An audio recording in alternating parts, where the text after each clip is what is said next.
Luke wants to know, if the UN says cutting out meat is the easiest way to reduce your carbon footprint, and Health Canada virtually removed all meat from its food guide, why do you continue to subsidize meat and dairy? That's a great question. There's real challenges when it comes to meat consumption, and this is something that I didn't appreciate before I became an elected official.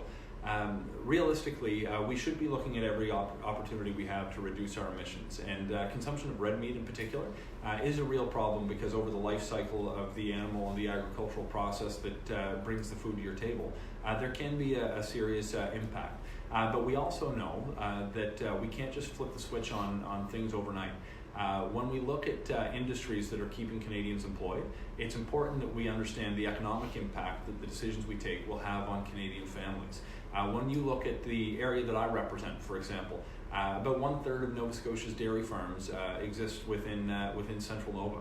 If we were to implement measures that would tear apart that industry overnight, there would be families that would need assistance, and the cost of taking care of those families would increase. So when you look at the most effective things that we can do, we have to look at the economic impact and the human impact of those policy decisions as well. I think it's an area that we need to explore to better understand. I'm not somebody who's going to dictate the diet for every Canadian. I don't think that's an appropriate role for government.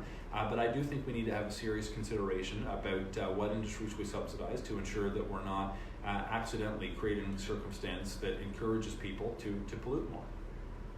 All right, someone you had a chance to meet with recently, David Elliott,